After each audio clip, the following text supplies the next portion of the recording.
Welcome to the Saturday Showcase presented by 5 Hour Energy. You are watching the ACC on ESPN. From the shadow of the Golden Dome here in South Bend, Indiana, we've got an ACC showdown between the Fighting Irish of Notre Dame and the 13th-ranked Louisville Cardinals. And welcome, everybody. Doug Sherman along with Corey Alexander. So glad you could join us here this afternoon. And one thing Coach Mike Brey says to his players repeatedly, they've got to make this building, Corey, once again, a real home court advantage. Well, Notre Dame got started off 1-3, but 3 of those ACC games on the road, so happy to be back home, but taking on a formidable test and going up against the Louisville Cardinals, who have aspirations of winning the ACC, and they have to win games on the road like this. And they have one of the leading candidates for National Player of the Year, Jordan Nwora, the conference's leading scorer, coming in. And since a wake-up call at Kentucky, Jordan Nwora has been on a tear over his last 2 games, averaging 25.5 points per game, a career-high 32 against Florida State in a loss, and then coming back, backing up with a double-double against Miami. And Jordan Nwora has been spectacular all season long, the front runner for ACC Player of the Year. But you see 8 for 11 from beyond the arc in the last 2 games and averaging 11 rebounds. So not just a scorer, being great on the boards as well. And Corey, for as good as Jordan has been shooting the basketball, the point guard for the Fighting Irish, Prentice Hub, maybe has been a little hotter lately. And Prentice Hub coming off of a career high at NC State and their loss on Wednesday and doing a much better job running the team. He's getting more and more comfortable in the style of play to which Mike Brey wants for him to be able to run this team and play offensively. And Prentice Hub continues to be a spark for the Fighting Irish. Last couple of games, Prentice Hub is 10 of 19 from beyond the arc. He's got the season average up to 37%, and that's an MO for Notre Dame. They've got to shoot the basketball well, and if they do, they are dangerous to beat most anybody, any day. It is, and when you consider ACC games alone, Prentice Hubs is shooting over 47% from 3. TJ Gibbs shooting over 50% from 3. So if all games were ACC games, these guys would be shooting all the more better, but just consider now, that's all they have left on the schedule are ACC games. Mike Brey looking to see that type of production from his backcourt. We are set for basketball here in South Bend, Indiana. Jumping center will be Stephen Enoch for Louisville in the gray. And Jawan Durham in the home whites with the gold lettering and trim. And now for the 15th time in 16 games, Stephen Enoch, Corey, has won the opening tip for the Cardinals. And he should, because he's normally the most athletic player on the floor. But going up against Jawan Durham tonight, a former teammate at UConn, he may not actually be that. Wayne Sutton's first shot may have been deflected. Good to see Rex Pfluger back on the floor for Notre Dame. He's missed the last couple while dealing once again with trouble with that knee, but talking to him after practice yesterday and then again this morning before shoot-around, he said, I'm good to go.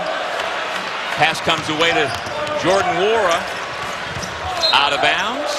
Louisville basketball. And you see a turnover on the first possession for Notre Dame, and this is something that they rarely do.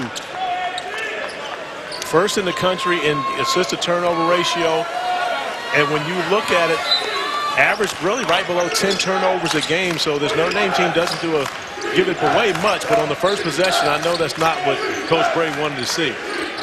Darius Perry in the backcourt for the 3rd straight game. Lamar Fresh Kimball gets the start for Louisville in the backcourt. Enoch to the left hand, Lou Strong, and there is rebound number 1 for the nation's leading rebounder, John Mooney. And Mooney actually had Fresh Kimball on him on the first possession after a switch. Now Darius Perry, he has to be more aggressive of attacking the block and allowing his teammates to know that he's open down low. Mooney gets the Irish on the board first. Or knock down the mid-range jumper. It all counts for 2 anyway, so you like it. But John Mooney, with his ability to be able to score with his back to the basket, if Louisville's going to switch on him defensively, he has to be aggressive and talking to his teammates about getting him the basketball. This is TJ Gibbs, the senior from Scotch Plains, New Jersey, in the backcourt with Prentice Hub. Pfluger tries to turn the corner, finds Hub in the corner. Strong rebound with a one hand by Enoch. But you can see just on that shot alone by Prentice Hub, he's playing with tremendous amount of confidence simply because he was hunting that low. Fresh Kimball with the alley-oop pass. Stephen Enoch on the business end. Always a luxury to have a big guy that can go well above the square to catch your lobs. You can be a bad passer and still throw alley-oops to a guy like Enoch, and he finishes it off. Mooney being defended well by Dwayne Sutton. Pfluger for three. And as Mike Gray told us earlier, points coming from Rex Pfluger are all a bonus. It's an added bonus. He does all the small things, makes winning plays to help his team. When he's scoring, he's that much more dangerous. And you know what, Corey? In their loss on Wednesday at North Carolina State, Notre Dame played only 6 guys, and I felt like part of losing that 12-point lead and dropping that game had to do with their lack of depth. With lack of depth, and at the end of the game, unable to be able to come up with a strong defensive rebound. And when you've got the leading rebound in the country on your team, you would find that hard to believe. But oftentimes, I believe this Notre Dame team puts everything on Mooney to be able to come up with the board, and the other 4 guys aren't giving him much help. Pfluger's pass taken away. And the second turnover for Notre Dame early in this game. And that's an area where they struggled as well. 15 turnovers versus NC State ended up being part of the demise of them during that game, and to couple that with John Mooney fouling out. The Fighting Irish have been loose with the basketball here in the early going. Enoch. Short. You talk about how it's a great thing for Chris Mack to have Stephen Enoch inside, his physical presence, but the combination of him and his backup, Malik Williams, that is a heck of a 1-2 punch from the 5 position. Trying to deal with that today will be that man, Jawan Durham. And it caught me off guard. I haven't seen that from Durham. So we know Stephen Enoch can shoot the 3 ball, but wasn't aware that Durham had that type of ability, but he pulled up confidently, showing that stroke. Maybe the fact that he's playing against an old teammate has built his confidence. And speaking of confidence, one guy in here that doesn't need any, well, we'll make it 2 because you know I don't need any. That's right. But Jordan Ward definitely does not lack in confidence knocking down the 3 ball. First 3 points of the afternoon for the Buffalo native, draws the Cardinals back within 2.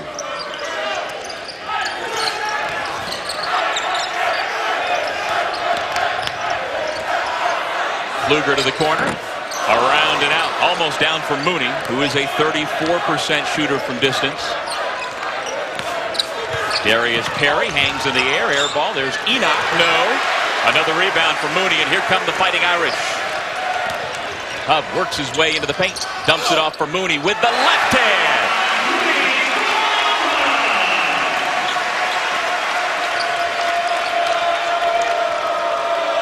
That Mike Gray told us earlier today, he felt as though his team had a good offensive rhythm here at home, and you see them off to a great start offensively. Of course, the challenge for them all game long will be how to defend Jordan Ward. We will see Notre Dame go to some zone, but that's pretty much something that every team that's played against Louisville this year has had to try to figure out how to guard Jordan Ward. The screen and roll denied by Dwayne Sutton. We've already seen the 6'5" fifth-year senior defend most anybody on the floor. Timeout here in South Bend. ESPN's exclusive presentation of college basketball is presented by 5-Hour Energy Shots. Energy on the go. Notre Dame Stadium right next door has seen its share of national championship football play. In 1924, it was the Four Horsemen. In 49, Frank Leahy and the boys got it done. Then Joe Montana in 1977, and there's Lou Holtz. The last time the Fighting Irish won the national championship, all the way back in 1988. So that leads us to this year's national title game. For the 7th straight year, ESPN will have you covered with so many ways to watch and listen on every platform. TV, radio, digital, to the College Football National Championship game. Coverage begins Monday night, 8 p.m. Eastern, 5 Pacific. Of course, that's LSU and Clemson. And we will talk about Corey Alexander's long and convoluted way to getting to his pick in that game a little later on this afternoon. We will need time. I will need a platform. With Corey Alexander, I'm Doug Sherman. Here in South Bend, Prentice Hub. Short that time.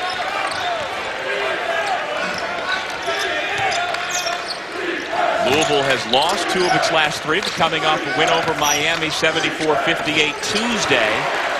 13th ranked team in the country, ties the game at 9. And Malik Williams getting inside. Malik Williams now starting to get healthy. Missed the first 4 games of the season. Had surgery in the fall, but now is starting to get back to his health. And we see another turnover by Notre Dame. Now 4 turnovers already for the Fighting Irish, a team that only averages 9.9 a game. And get this, Doug, one of the better stats that you will see, Notre Dame has not averaged over 10 turnovers per game for a season since 2013-14, which was their first year in the ACC, and that was the year Jaron Grant was suspended. Yep. And they struggled that year, but since then they've not averaged over 10 turnovers a game. Malik Williams gets a fortunate basket. It's kind of funny. Mike Bray, during his 20-year run here at Notre Dame, has had different maxims that each of his teams have aspired to, and one of them is not turning the basketball over. Mooney on second effort, no. Just patting those rebounding stats. There's a Moses Malone putback if I've ever seen one. Are you saying faux? Faux. We just talked about Malik Williams and now limping off to the bench. And after a quick start for Malik, 4 straight points as we see Mooney. And Malik Williams actually went down with the injury, jumped back up to challenge the shot from Mooney, but you see his inability to jump after that with whatever's going on with the right foot, allowing Mooney to be able to pick up a couple boards and 2 points on that possession. And Malik Williams had a screw surgically implanted into one of his foot bones. I tell you what, John Mooney already today, Corey, as Gibbs lets fly, has done as much as he did in the entire ACC tournament game last spring between these two teams when he went 3 for 18. Well, that's one of those games you'll remember, Doug. I mean, my first ACC tournament game against Georgia Tech, I think I went 5 for 20. And I couldn't wait to get back to the ACC tournament the next year. And again, whenever it's going to be an opponent that you remember for a bad game, you want to have a good one the next time you play against them. Turnover number 5 for the Fighting Irish. That will not please Mike Bray, the former George Washington Colonial. Graduated in 1982, native of Rockville, Maryland, out of DeMatha Catholic. And he is as proud an alumnus as anybody. Yeah, especially when you think about his DeMatha ties. Of course, he's done a tremendous job of recruiting DeMatha. Recruited a young man from DeMatha that happens to be on the opposing bench of the Louisville Cardinals, one Mike Pegues, who scored 2,030 points at Delaware for Mike Bray's first Division I coaching job, or Division I head coaching job. Ryan McMahon, beautiful English off the window. That's nice by Ryan McMahon, recognizing, of course, he could use the rim as a shield to keep any defenders away from blocking his shot. And as you said, great English to finish it. Yeah, you know, in his 5 years in the program, redshirted for development reasons his first year under Rick Pitino, he's become much more than just a specialist. He really has, and his ability to put the ball on the floor and get to the basket, as we see once again from Ryan McMahon. And he struggled shooting the ball from 3, but no struggle getting to the rim. Beautiful little nice in and out crossover to go high off the glass or the English, whichever you choose. Kind of reminds me of my man Dougie Fresh from back in the day. Later today, catch 2 more college hoop games on ESPN and the ESPN app. Up next, Corey's 18th ranked Virginia Cavaliers hosting my Syracuse Orange, followed by number 22 Texas Tech at number 17 West Virginia, 6 o'clock Eastern time. What do you say down at Charlottesville? First to 40 wins, first to 35 wins? What I say is you and I both will be staying here in South Bend tonight, and whoever's team does not win is buying dinner. There you go. Okay, that's what I say. So, yes. But I do remember we held you guys to 36 last time. So now that you're coming to the JPJ, you'll be lucky to score 30. That's coming up next after we get done here from South Bend. Nice post entry. Durham takes his time but missed the bunny. And Malik Williams back into the game, fortunately for the Cards, and having an effect early defending Durham and then coming up with the defensive rebound. And it's been pretty much, you know, a win for Notre Dame on the glass thus far. A 12-8 advantage. John Mooney already with 8 rebounds, 3 of those offensive in the first 9 minutes of this game. Gibbs lost his footing, able to get the ball over to Pfluger so as not to travel. Pfluger trying to take advantage of his size over McMahon, but he missed the shot.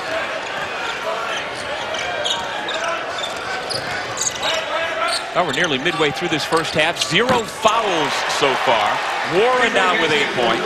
Speaking of zero hesitation by Jordan Wara. He knew when there was no defender right in front of him when he caught that basketball, it was going up. And no doubt about for him whether or not it was going in. Foul on the post entry against Malik Williams. Well, it's been remarkable how Chris Mack in just 2 short years has turned Louisville back into not just an ACC contender, but a national championship contender. Recently turned 50 years of age, had a knee replacement over the summer, but hasn't slowed him down at all. Didn't slow him down. I actually was with Chris Mack probably 2 weeks after the knee replacement. He was out on the recruiting trail, and you know, he was a little more stationary than you would find him normally. But still at it and did a tremendous job. Has a great recruiting class that they brought in this year. Speaking of, Samuel Williamson stepping into the game, McDonald's All-American, who comes up with the rebound. And that class can definitely help them in the future. But Chris Mack was left with pretty talented players when he took over this job. He's done a great job of forming them into a very good team. Mooney's averaging about a rebound a minute so far this afternoon. That's his 9th. Into the game for 3 quick points. Dane Goodwin, the sophomore from Upper Arlington, Ohio. And Goodwin, who got the start at NC State and played a season-high 33 minutes, did not have much of an effect on that game. Going back to the bench where he's had games of 27 points, 21 points, so he's been spectacular coming off the bench this year for Mike Bray, and is off to a good start. Now, I might say you can make a case that Goodwin's the best 6th man in the ACC so far this year. Ooh, now you got me thinking. You got me putting on my thinking cap after that one. Here he is again. Make me look good, kid.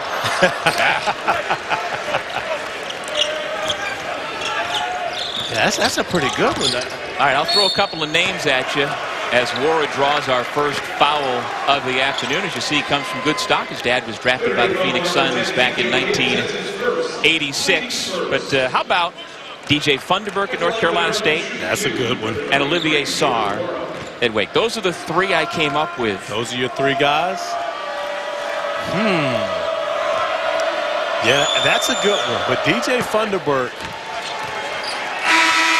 is a double-double option coming off the bench for Kevin Keats at NC State.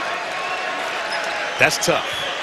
Fortunately, we've got about 15 more ACC games to play. So we do? We'll allow that to settle itself out. How does it make Notre Dame different now having Pfluger back and in a starting role, allowing Goodwin to come off the bench? Well, honestly, it makes them different because they have Pfluger in a finishing role.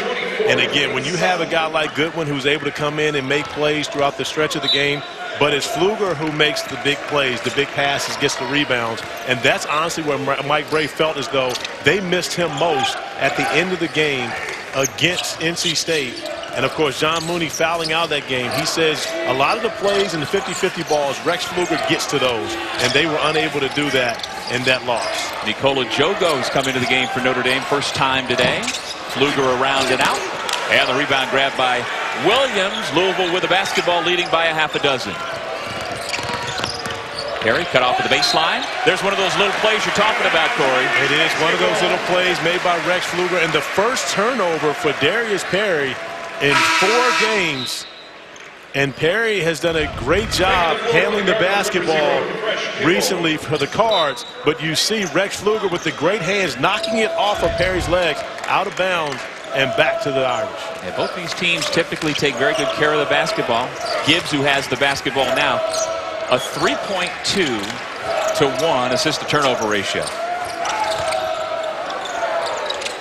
Pfluger into Mooney. Ball kept alive. It comes to McMahon. Great job by Ryan McMahon being there for the long rebounds. Malik Williams, who got his hands on the basketball, unable to come up with it.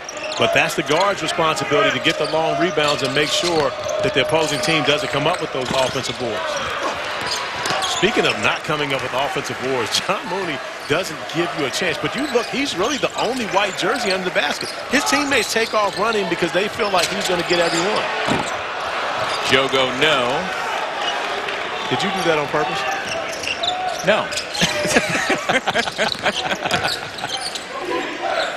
McMahon playing with some confidence here this afternoon. But Doug, we saw him get to the basket, make 2 layups early, and now once you see the ball go through, it builds that confidence. Now, McMahon did knock down 2 3-pointers against Miami last time out, but he had been struggling to shoot the basketball. Getting to the rim, I believe, helped him a tremendous amount. Mooney couldn't corral that one, and here comes Louisville on the move. McMahon to Kimball. Sweet move by the grad transfer from St. Joe's. Timeout, Notre Dame. Timeout here in South Bend with the Cardinals up 9. LSU's won 3 football national championships. Clemson's won 3 football national championships. So on Monday night, something's got to give. Around here at Notre Dame, they've won 11 football national championships. Corey, can you top that? Of course I can top it, Doug, because I can catch with one hand. And, of course, you know, I'm wondering how we're going to do this game by myself. I'm thinking maybe I get to talk a little bit more as if I need to do that. But how does this happen? Wait. So you go from the stadium and you get here that quickly from the stadium and also happen to change clothes. Would you have a telephone booth on the way? I did. You can call me Superman the rest of the way. That was a super throw. Covered a lot of distance. Good catch. I wasn't sure about your hands. Oh, I only need one. All right. We've got time. Our director and our producer just said we've got time to go into your long-range forecast about who you're picking, LSU or Clemson Monday night. I'm going with the Tigers. The Tigers and the Tigers will celebrate in Death Valley. Does that make sense? So let me tell you this. The last 3-4 years, I have successfully picked the champion, and not only the champion, but the succession as to how they get there. Okay. Well, last year, I picked Alabama to beat my Clemson Tigers. And, of course, the Tigers not only beat Alabama, but they throttled them, which means I picked against my league, the ACC, and I was upset about that. So this year, when I think about it, I'm going to pick the LSU Tigers. And the reason I'm picking LSU is because, one, LSU is great. Joe Burrow's playing great football. But more importantly, if Clemson wins because I picked LSU, I win twice. So you're covering your bases. Well, I mean, that's the best way to say the Tigers will celebrate in Death Valley. I mean, it's pretty much as well as I can do that is covering my bases. But, again, when you think about it, you have possibly the 2 best quarterbacks in college football, the 2 best defenses, the 2 best offenses. And, again, if there's any question, I want Clemson to win. But LSU is really, really good. So is Ryan McMahon. That's 10 points off the bench for him. And the Cardinals, who outscored the Hurricanes the last time out 24-6, now 14-3 in bench points so far in this one. And Ryan McMahon got off to a great start to the season. You know, had a big game at Miami in the opener on November the 5th. Played well, was in the starting lineup for a long time, but really got to a point to where they were not getting their best. Ryan McMahon shooting the basketball. And, of course, defensively, they're better with Darius Perry and Fresh Kimball on the floor to start games. But right now, Ryan McMahon is simply letting the Cardinals fans, bench, and team know you're better with me on the court at any time. 12 points thus far here in the first half. No. Enoch bats the ball to the bench, out of bounds, back to Notre Dame. And, Doug, I got a chance to talk to our old colleague, Dino Gaudio, before the game. And one of the things that he said that Chris Mack told the guards was just to push the ball up the floor. Stop looking back at the bench, waiting for him to make a call. Just blow the ball up the floor as fast as you can. And that's exactly how Ryan McMahon was able to get that layup on the last possession. A kick-ahead pass, and ahead of the defense, McMahon is able to get to the basket easily and beat Notre Dame's defense down the floor. Well, Corey, what's your take? What are your thoughts about this backcourt collectively for Louisville? When I look at this backcourt, I think that they're playing point guard by committee. And that's dangerous when you're talking about a team that has an opportunity to win a national championship. But you have 4 quality guards, and also you've got Josh Nickelberry, who's having a hard time getting minutes with these 4 guards on the court. But Nickelberry can be Juwan Durham threw me off my thought a bit, but that's all right. We'll get back to it. But I don't remember a national champion or a Final Four team that ever played point guard box committee. So Fresh Kimball, of course, the grad transfer. Darius Perry, who's been here, who's done a great job handling the basketball recently, as does Juwan Durham, well above the rim for the lob. Honestly, their best option, in my opinion, is to hand the keys to the car to David Johnson. Okay. Because you can play Fresh Kimball as your backup. McMahon can be the backup at the shooting guard position. You can play David Johnson with a second ball handler in Darius Perry, who's a very good defender. And we haven't seen much of Johnson in this one thus far, so I'm not sure that Chris Mack agrees with my assessment. Mooney with a chance for three. Nearing another double-double. Not even 16 minutes into the game. But it just shows you how important those point guard and those guard positions are, as you see great passing, but it's all based upon T.J. Gibbs getting into the lane, putting that pressure on the opposing team's defense, and a nice pass from Durham over to Mooney for the finish. And when we talked to T.J. Gibbs yesterday after practice, he said that his older brothers, Ashton and Sterling, are always getting in his ear, giving him advice. Of course, Ashton started at Pitt, Sterling at Texas, Seton Hall, UConn, both playing pro ball overseas.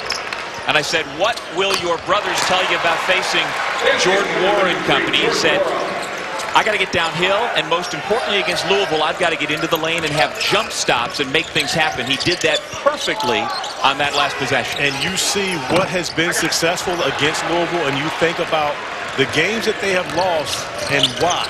They lost to Texas Tech, where the guards were better than the Louisville guards.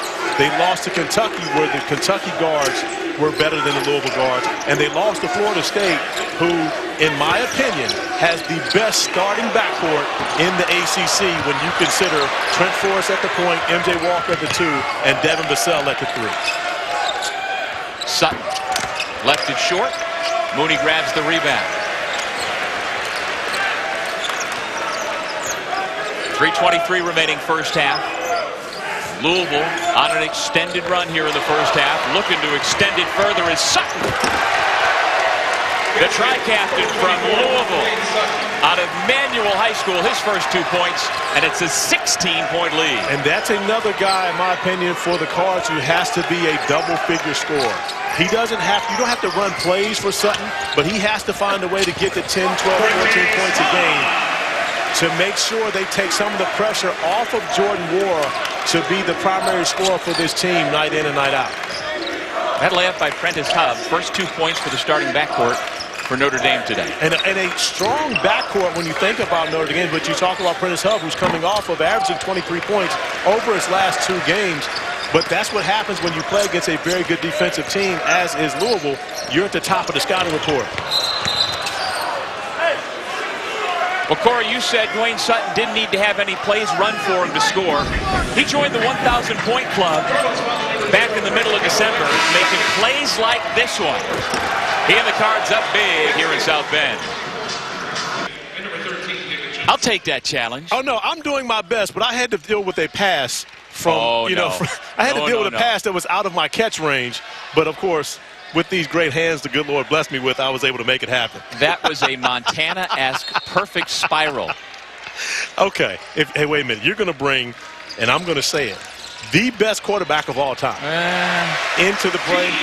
Now we got to go. Because I know you're probably a Brady guy. Joe Montana, the best quarterback ever. Well, we're sitting just a long three-point shot from where he starred at Notre Dame Stadium, so maybe we should go that way. You don't think I know that? All the Notre Dame fans watching this, you think I'm going to say someone different? So you're playing to the audience. No, I do honestly believe Montana's the best. Well, there's David Johnson's first 2 points, another one of the native sons who decided to stay home to play for the Louisville Cardinals. You've talked about the fact that he could be a huge weapon. Well, and coming into the season, their coaching staff felt like he was going to be the guy. Now, he missed games early, had shoulder surgery over the summer, didn't play in, I believe, the first 4 games, and he hasn't really grasped the role of taking on the point guard position for this team as yet, which, of course, would be difficult for a freshman to do, especially when you miss so much of the preseason. But his athleticism which means that he has the ability to defend. His ability to play with the basketball in his hands makes him special, as we see another one of those great freshmen, Samuel Williamson, with that right arm extended, picking up the offensive foul. Pat Driscoll not allowing it. Louisville still holding a 14-point lead. Back inside the Joyce Center as the student body makes its way back to campus after their winter break. And the hometown team down by 14. Talking about David Johnson for Louisville before the break. He's out of Trinity High School in Louisville. And he's a guy who originally committed to stay and play for his hometown school, Rick Pitino. But then after everything went down, he decommitted, reconsidered, and waited for the permanent replacement to be hired. And that was Chris Mack. And so they re-recruited him. And he's a big piece of this tremendous recruiting class, this freshman class they have here with the Cardinals. He really is, and he has the highest ceiling for all the guards that they have. And so, you know, in my opinion, I'm the guy that says throw him out there, sink or swim. You have Fresh Kimball, who can be he can be a great backup. So if you allow David Johnson to go out and be your starter, well, now you can have the best of both worlds, because when he struggles, you have Fresh Kimball to bring in. And you can play him alongside Darius Perry, where he has another ball handler. And, of course, Ryan McMahon gives him that shooter/scorer that he needs to play alongside with the veteran. So I think he's the guy, but apparently to this point, he has not shown Chris Mack and his staff exactly what they need from him, handling the basketball and defensively, to say we're going to give you the keys to the car. Interesting. It's a great topic for conversation. There are a lot of different ways to parse it, and we have seen the change in the starting lineup the last 3 games, in part because of that rotation and how Coach Mack wants to be able to get everybody in the right situation. But he also likes it when you have David Johnson playing alongside Ryan McMahon or even Darius Perry, guys who have played for Coach Mack last year and recognize what he wants from his guards.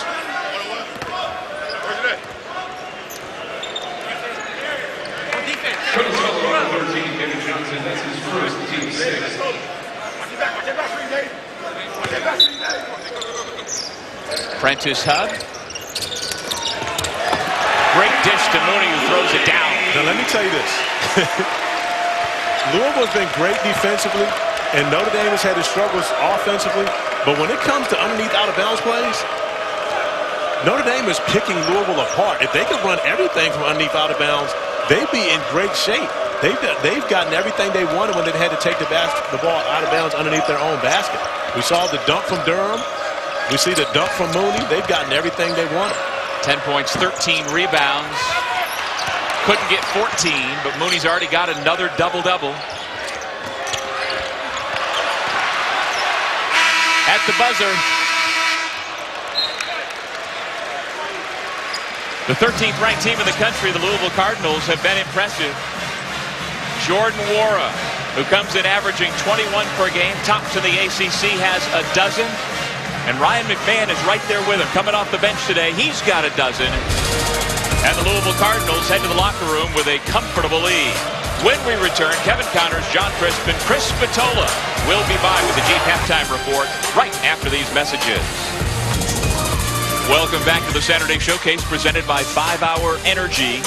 Here in South Bend, 13th ranked Louisville with a 12-point lead over Notre Dame. And welcome back, everybody. He's Corey Alexander. I'm Doug Sherman.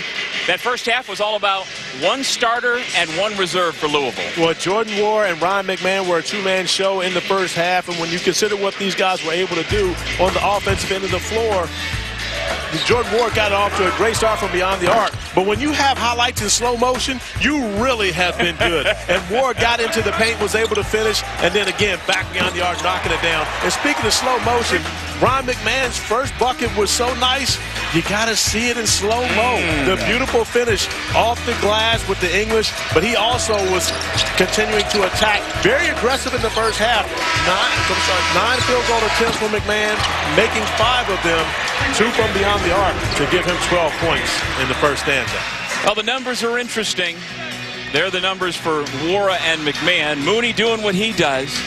He has 13 rebounds, and yet Notre Dame is being out-rebounded as a team. And the turnover is a bit of a problem for the Fighting Irish. 3rd in the country in fewest turnovers per game, yet they already have 6.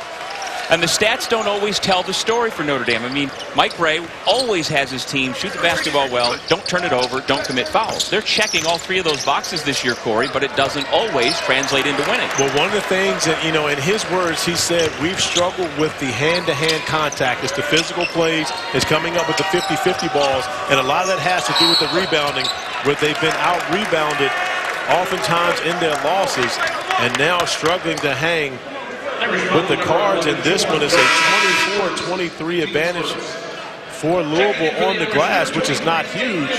But when you consider that Notre Dame got off to a great start behind Mooney with 8 rebounds in the first 6 minutes of the game, and just like that, Louisville's come back and tracked them down. Stephen Enoch starting again inside, had it poked away. Fighting Irish with it, down 12. They trailed by as many as 16 a couple of times in that first half. And just like that, the first dead ball, Mike Ray substitutes Goodwin in for Jawan Durham. So Notre Dame electing to go small here in the second half and going to match Pfluger against Jordan Wara, which is a tough matchup for anyone. But then that allows Louisville to be able to space the floor, play one-on-one with Enoch against Mooney on the block. But that time, Mooney winning the battle. Enoch unable to finish. And he hasn't had a great game, although he's had a number of attempts at the basket, as T.J. Gibbs makes good on his attempt close to the basket. Temple Dupree Gibbs Jr. says the only one who calls him Temple is Mom when she's not happy with young T.J. But T.J.'s the youngest, but he's the junior. Yeah. Yes. Okay. Of course, as we talked about in the first half, his 2 big brothers were outstanding college hoopsters. Their father, coincidentally, played football at Temple University. There's that unorthodox jump shot by Mooney, but you know what, Corey? The ball goes in. But also, with the adjustment from Mike Bray, now you make Stephen Enoch have to guard John Mooney on the other end of the floor, which makes it easier for Mooney to find those looks away from the basket and spread the floor out for driving lanes for the Fighting Irish. As you see, as Mooney vacates the middle, the entire middle of the floor is wide open, giving Prentice Hub a driving lane. And Mooney's ability to step out from beyond the arc takes away the shot blocker in Enoch and neutralizes the size of the Cardinals. The clock continued to run, and so the officials are going to try and figure that out. In case you're wondering, is Mooney's putting up another incredible stat line. He's got 13 points, 14 rebounds. His career high is 28 points against Marshall back in November. His career high in rebounds, 20, came against Clemson last March. I noticed how you did that there. You said his 28 against Marshall was a career high. Are you forgetting that he scored 28 against Syracuse at the Dome just last week? Yes. You didn't want to mention that. It was established. It was established against Marshall. Come on, stick with the program. You Syracuse guys, I tell you what, you bleed that Syracuse orange, which I did not find out was different from the University of Virginia orange until game 1, and Carmelo Anthony told me I had the wrong color tie on. Really? And it was orange. Well, you don't know because you're colorblind. I don't know because I'm colorblind, but Melo said that I needed to have on Syracuse orange instead of Virginia orange. And, of course, he was wrong because, once again, we beat you guys at your house. That's blasphemy for you to say Melo was wrong. Happy to see my young fella. So he's big CA. I'm big CA. He's medium CA. Cole Anthony is little CA. But happy to see medium CA, Carmelo Anthony, balling for the Portland Trail Blazers the way he is. Even though he's a Syracuse guy, I love him. He's Oak Hill. He's my little brother. And happy to see him playing so well. Up wraparound pass finds its way up to the head of the key, and Goodwin's got another 3. And what we're seeing right now to start the second half is prototypical Notre Dame basketball. Drive and kick with shooters all around the big guy, and even the big guy can shoot the 3 ball. And they have taken advantage of Louisville on the offensive end of the floor since. Wara. And Goodwin clears the rebound. Dangerous pass again by Pfluger, deflected out of bounds. And Notre Dame certainly does miss Robbie Carmody, the 6'4 sophomore who went down with the knee injury against Maryland back on December the 4th. would bring, again, not only another 15, 20, 25 minutes a night, but the physicality and toughness. Yeah, Mike Brey loves his toughness. In the second year in a row, Carmen, he's going to be missed the majority of the season. Had shoulder surgery a year ago, and now finds himself on the shelf for the remainder of this year. But Mike Brey loves his toughness. Talk to us about how much he will be missed in this lineup. Foul on the drive. The Louisville offensively has gone cold, as you saw in the graphic we showed a moment ago. 0 for 4 this half. They haven't scored a bucket for now 5 minutes of game time. But is that a byproduct of their inability to guard Notre Dame on this end of the floor? The change by Mike Brey, let's face it, Mike Brey isn't the all-time winningest coach at Notre Dame because he doesn't know what he's doing. Making adjustments at halftime is part of what he does best. And now you see the driving lanes are available for the Fighting Irish because of their ability to shoot the basketball. But that change happened when he went away from the two bigs and went straight to Mooney playing by himself in the post. 7 on the shot clock. Mooney. And Wara will bring it up. Speaking of great coaches at Notre Dame, how about my man Digger Phelps, nominated for the Naismith Basketball Hall of Fame? Got a chance to talk to my man Digger. Of course, I'm going to get a phone call whenever I'm on my way to South Bend. Looking forward to that. Hopefully he gets in. Of course, a resume as long as anyone's in the college coaching business.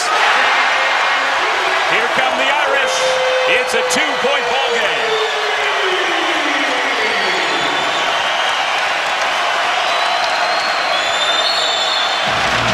An 11-1 Notre Dame run prompts the timeout by Louisville. And this is the way Mike Brey wants to play. Get up and down the floor, find open threes, and knock them down. This last sequence is Notre Dame basketball in a nutshell, coming off of John Mooney's 15th rebound of the game. Push the basketball and shoot. And Mike Brey talked about how well of a kick-ahead team they were. And this is in slow motion, so you can only imagine how fast it went in live action. But it ends up with Dane Goodwin knocking down the 3-ball, forcing Chris Mack to call the timeout. And the second half has belonged to the Fighting Irish. Louisville yet to have a field goal in the second half, while Notre Dame has gotten off to a 4 for 6 field start from the field. Corey, I think Dane Goodwin may have caught wind at halftime about our conversation about best sixth man in the ACC. And he's trying to make you look good right now. And I don't want to give it to him yet, because I'm not the spur of the moment type of guy. I got to think this out. Wayne Sutton turns the corner, crosses over Goodwin, and gets denied by Goodwin. Stick to him. Wayne Sutton able to put it back in. But how often do you see when people start making shots, it picks up the level of their defense in every other area of their game? And of course, what we've seen for Louisville, when they're not making shots, those other areas of their game can often slack off. We see Dane Goodwin coming up with a huge block. And that's a strong move by T.J. Gibbs. When you go to the basket and you see defenders start bouncing off of you, that's strong. Young man who is mature beyond his years. His big brothers would approve of that. Like you say, Corey, getting downhill. Williams, no.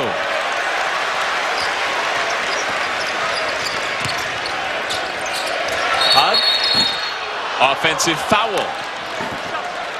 And it's going to go against Prentice Hub on the pass.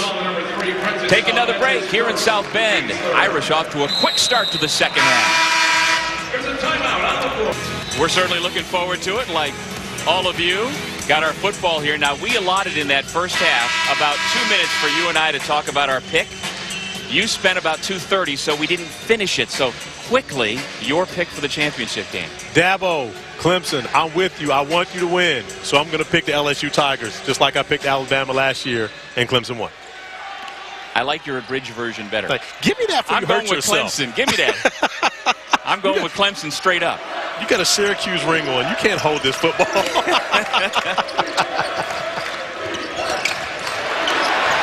Wara has his feet taken out from underneath him, and Pfluger can't believe that he was called for a foul. Now, here's the thing. It's not a popular call, and you'll get an opportunity to see it. It's not a popular call. However, Jordan Wara's legs are taken out by Rex Pfluger. They're both going for the basketball, It's a hustle play by Pfluger, but it is a foul. Again, when you take someone's legs out, I mean, okay, it's a textbook tackle. Both are going for the basketball, but as Jordan Moore is going, Pfluger comes under his legs. That's a foul. Where does Louisville go here, since they've been struggling the last 5 or 6 minutes to score? That answer is going to be the same for me every time you ask it. They get the easy bucket, the dunk from Malik Williams off of penetration by David Johnson, but that wouldn't have been the answer to my question. 33. That's where you go anytime you have issues. If you're Louisville, 33 needs to get his hands on the basketball. Louisville by 4 points. Notre Dame with the basketball. Fighting Irish with a 10-5 overall record. Louisville 12-3.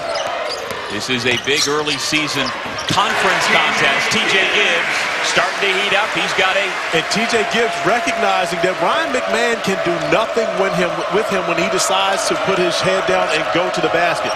He's got about a 3-inch height advantage, probably about 20 pounds, and he's much stronger. But that is what number 30 can do on the other end. Well, you got to use your strengths. That's how Ryan McMahon fights back. Knocks down the 3-ball right in the face of TJ Gibbs. Great battle going on between two senior guards.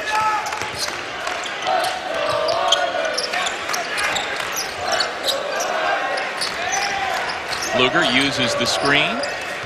Tries to find Mooney instead. The skip pass is deflected out of bounds by Johnson with 10 on the shot clock. Back on the floor for the Irish, number 14, Nate Laszewski. There's Chris Mack, former Xavier Musketeer who began his coaching career coaching girls, junior varsity, and varsity basketball, and has worked his way all the way to the top of the heap in college basketball. Pretty good. He really has, and loved talking with Chris Mack, especially with Dino Gaudio around. These two guys, of course, when they were assistants together under Skip Prosser at Wake Forest, used to play 2-on-2 with Chris Paul and Justin Gray back in the day, and those games used to get so competitive that Skip Prosser pretty much banned them from playing anymore. Rest in peace, Skip Prosser, of course, left his mark on the coaching game and the game of basketball altogether. Very well, highly regarded by Chris Mack, Dino Gaudio, and all the coaches coming from the Skip Prosser coaching tree. And Chris Mack, of course, played a couple of years as a captain. He transferred back to his hometown Xavier University and played for Pete Gillen before getting into the coaching world. Now, this is something I thought about the other day. Chris Mack is the all-time wins leader as far as a coach at Xavier. Yep. Is he young enough to stay at Louisville long enough to surpass Denny Crum as the all-time wins leader? Well, if he coaches as long as Coach Boeheim and Coach Krzyzewski have, maybe. I'd have to look at the numbers. Nate Laszewski coming up with a huge offensive rebound that doesn't turn into points for the Fighting Irish, but yet Mike Bray appreciative of the way Laszewski has developed as a rebounder. A young man a year ago who was pretty much solely a three-point shooter is starting to do all the other things to help his team win. Now has to regain that shooting touch that he had a season ago. Corey, it's been almost 12 minutes of game time since Wara scored. Another empty trip for the Cardinals. Well, but he's not getting many opportunities. And does that affect him on the defensive end of the floor? A year ago it would have, but it hasn't to this point.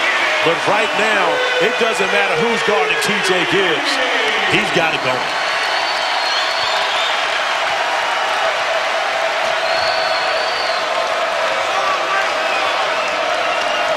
This is a tight Notre Dame team. It's three senior captains. Are very close. Big response at the other end by Johnson. Remember I talked about David Johnson's athletic ability? Yeah. Very few point guards in the ACC right now are catching that off of a cut and going and dunking it. I can think of Cole Anthony, who's not playing right now, so he's not going to do it. And outside of that, maybe Trent Forrest, but there's not a lot of point guards doing that in the league. Laszewski there to clean it up. First 2 points for the sophomore from Jupiter, Florida. And Laszewski is learning on the fly how to be a great rebounder by having to play against John Mooney every day in practice and seeing the effort that it takes to do so. Laszewski has picked up just a little bit of that, and it's showing on the offensive glass. Well, as soon as you say Wara hasn't scored in a while, he buries a three. Now, I can be the president of the Jordan War fan club if need be. Okay. But you got to give 33 the ball. On the other side of the floor, TJ Gibbs, 11 points, 9 of them in the second half as his teammates react, putting on 3 goggles. And we had a flex by TJ as well. No doubt, guys. It's remarkable to see that 11th ranked Ohio State has lost those 4 in a row. Now 1-4 in conference play.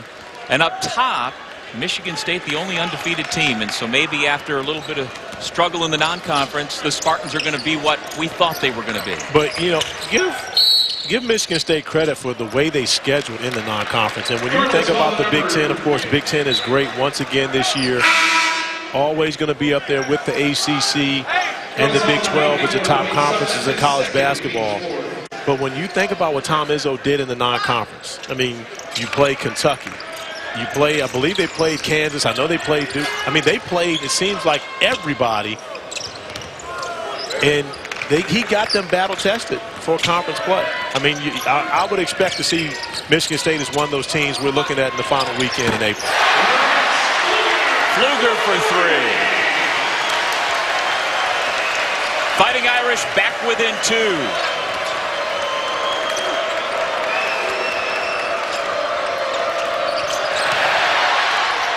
Pfluger had it for a moment. Mora gets it back. Huge sequence for Louisville. And Pfluger upset with the fact that he got his hands on the basketball, got the deflection, but unable to come up with it. And, of course, it results in the 3 for Louisville.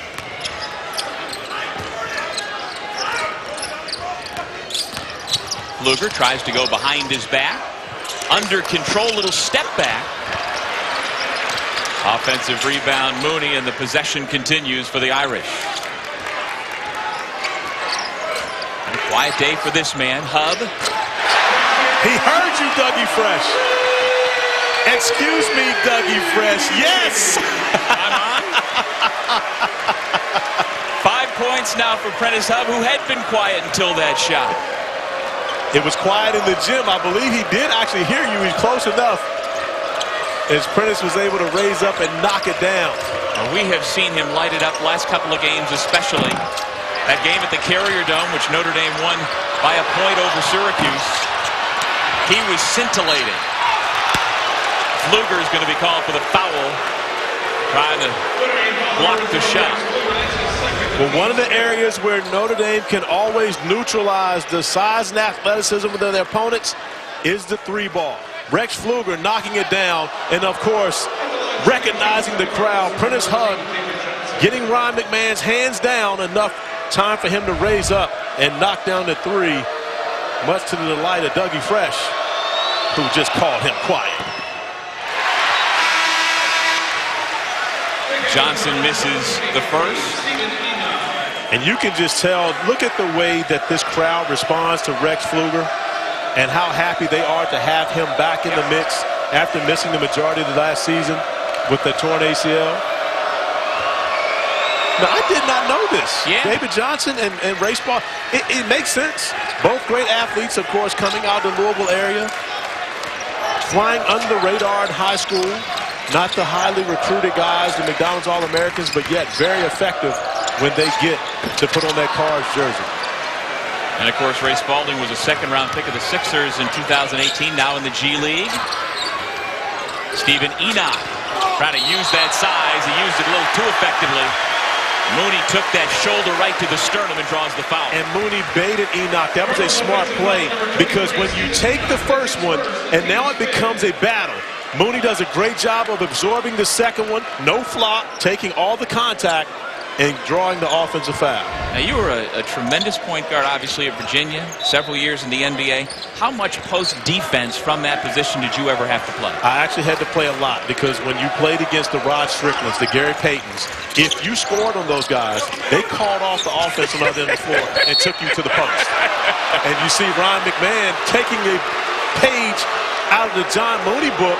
You see the guards down there guarding the post as McMahon, and that one, Goodwin immediately extends the forearm. That's an easy call. Again, not a popular call in the building, but you watch that left arm comes out. Boom, right there. He took the second bump, Coach Bray doesn't like it, but that left arm extended, that's an offensive foul every time.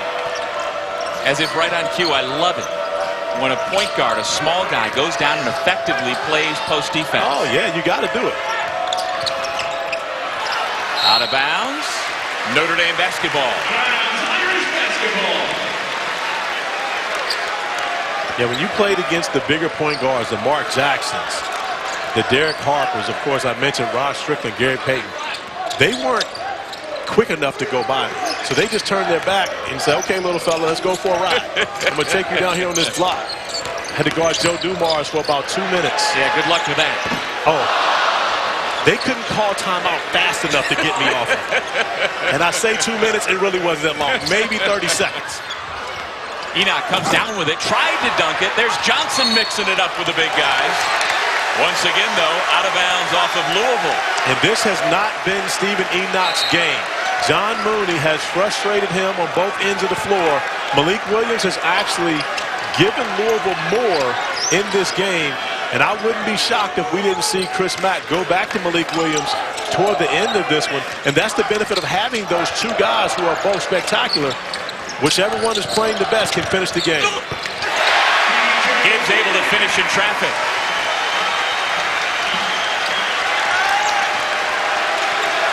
Yeah, the numbers over the last 8 games for the two Louisville bigs, Enoch and Williams, they combined to average over 20 points and 13 rebounds a game.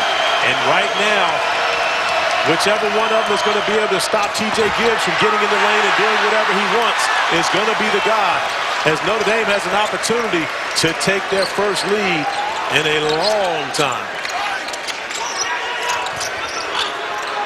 Here's Pfluger in the corner. Mooney on a mismatch has McMahon. They throw over top. Mooney kicks it out. There you go. That's the right play. Pass. Good win. 3. Give Notre Dame the lead. You get rewarded for playing the right way. John Mooney against a triple team throws the ball out of the post, is not selfish, and gets a wide open look for a knockdown shooter, Dane Goodwin.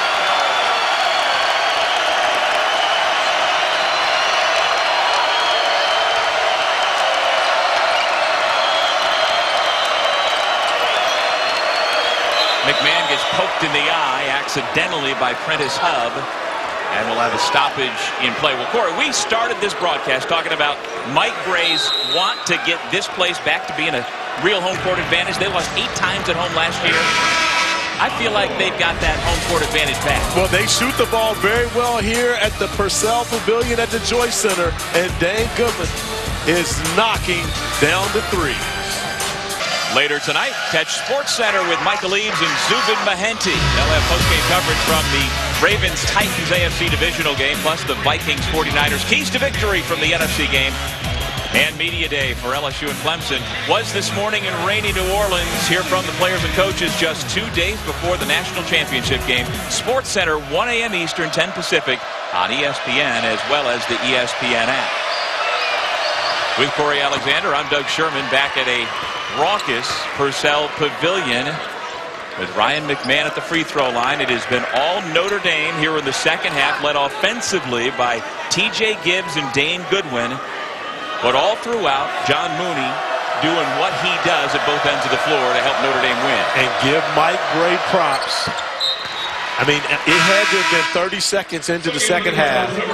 He substituted Jawan Durham, put Dane Goodwin in, and from there, Notre Dame has rolled in the second half. 7 for 12 from beyond the arc alone, but shooting 60% in the second half of this game.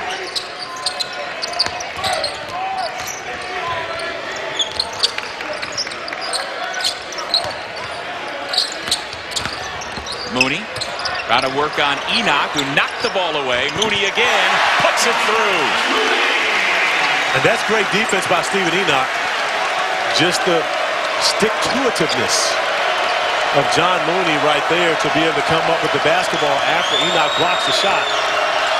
And the touch to finish it off.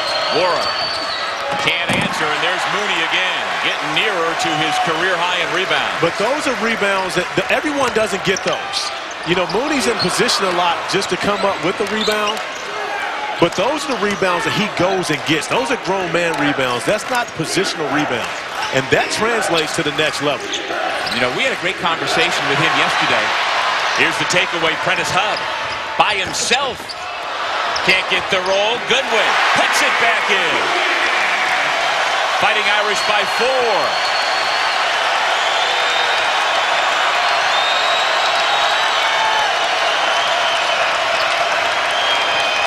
Enoch? No. I was beginning to say Mooney patterns and models his game after Kevin Love. The rebound and the outlet passing, the way he is able to shoot a jump shot. He thinks Kevin Love is his ideal. Well, I mean, and that's a great guy to roll your game after, because Kevin Love is, of course, an NBA All-Star, one and done at UCLA, and has been super his entire NBA career, pretty much a 20-10 guy his whole NBA career. But the rebounding is a want-to. That is a desire thing. Going and getting the basketball at his highest point. And again, of course, Mooney is under the basket. He gets a number of his rebounds just because he's in that position to do so. But I love to see him go way up above the square to go get the ball when he's got athletes contending with him. One thing he also said he learned from Kevin Love, a lot of the rebounds can be had below the rim. Pfluger, no. You don't necessarily have to be the guy with the greatest vertical to go get it. Like you said, it's the want to. Fresh Kimball back in the game, able to get to the bucket. And that's a tough play right there by Fresh Kimball. And those are the type of plays that you need to have a point guard to go just make. It's not a play call from Coach Mack. It's simply, look, we need a bucket. We need to attack the rim. We got to go make it happen. Fresh Kimball does so to make this a 2-point game.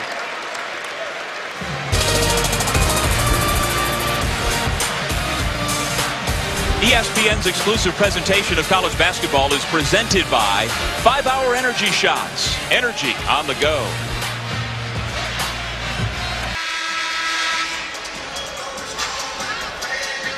All right, Corey, in one sentence, why will your Cavaliers beat my Orange? Because we are playing in the JPJ. Okay. That's simple. Virginia at home is, I mean, other than the loss to South Carolina, they're virtually unbeatable. Now, I know this is not the same Virginia team that we've grown accustomed to watching over the past few years. It's a very young team, inexperienced backcourt, but they play with a tremendous amount of confidence at home, and they've got confidence playing against Syracuse because, again, we held you guys to 36 points the last time we played. Was that one long run-on sentence? Mooney. I thought you said paragraph. No. I'm gonna get you some periods put in there. No, I like the 3 period ... That means I'm not done yet. Final 3.5 minutes of regulation here in South Bend. Louisville led by as many as 16 points on a couple of occasions in the first half, and the triple by Dwayne Sutton has the Cards back in front. That is a huge bucket from Sutton.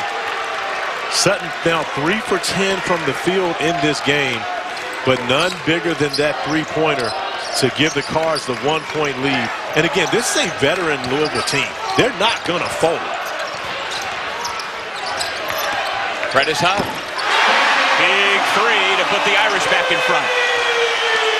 And Prentice Hub, as a sophomore, makes it clear he's not folding either, which means that it was a good I went to the bathroom at halftime. We could see some extra time here in this one.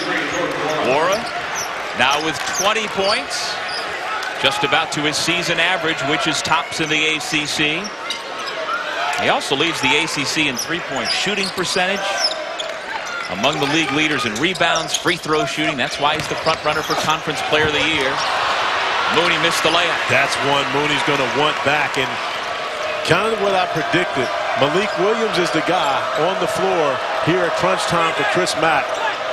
When you have that, dual center position and both quality basketball players in Malik Williams and Stephen Enoch, whichever one of those guys is normally playing better in that game will get the nod, and it's been Malik Williams in this one. Sutton. Uh-oh. Give him 3 more. Uh-oh. That's the Dwayne Sutton that we in the ACC are calling for, because we need for Louisville to be elite, and when he plays like that, Louisville is elite. Hub.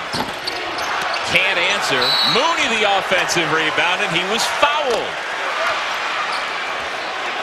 And Fresh Kimball doing all he can on that possession. Louisville switching defensively, and Kimball trying his best to keep John Mooney off the glass, but giving up about 10 inches to Mooney. That's going to be a tough task. Guys, Mooney's size can't keep him off the glass, let alone point guards. The next foul will send Notre Dame to the line. Goodwin, no. He's had a big second half.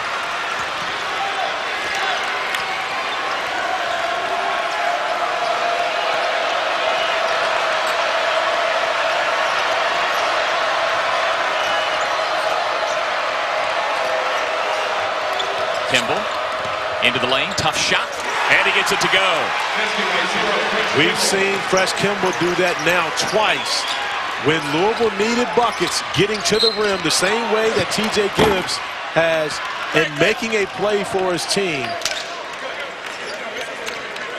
And as I push for David Johnson to be the guy for Louisville early in this game, I understand why Fresh Kimball is the guy with the ball in his hands at the end of the game. At the line, TJ Gibbs. Notre Dame tri-captain out of Seton Hall Prep in New Jersey.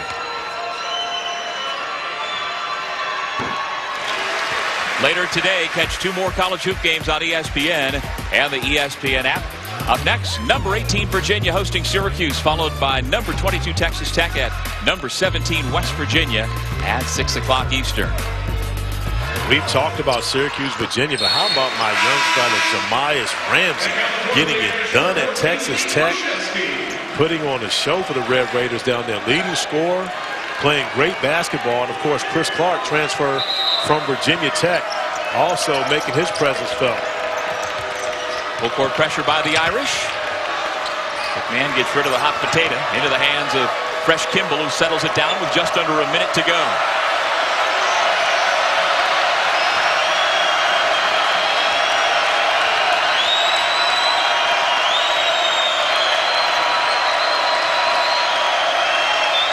Here's Jordan Wara. Shot clock down to 3. McMahon has his pass knocked away by Mooney. A huge defensive stand for Notre Dame. Now a chance to tie it up. Luger into the lane.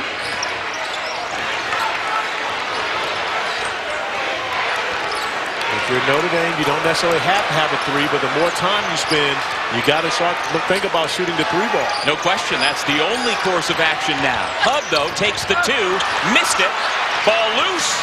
And Jordan Ward ran away from that play. Mooney for the tie. No! Louisville hangs on. Notre Dame pushes the 13th ranked team in the country to the limit. But it's the Cardinals who prevail, 67-64. Louisville very fortunate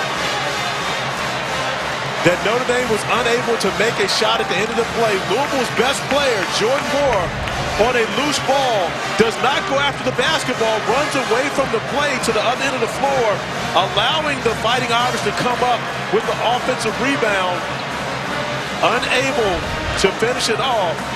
Fortunately for the Cards. Jordan Wara scores 20. Couple of big buckets late for Dwayne Sutton. He had a double-double. And Louisville hangs on to beat Notre Dame. For Corey Alexander, I'm Doug Sherman saying so long from South Bend, Indiana. Now let's send you to Kevin Connors in the studio.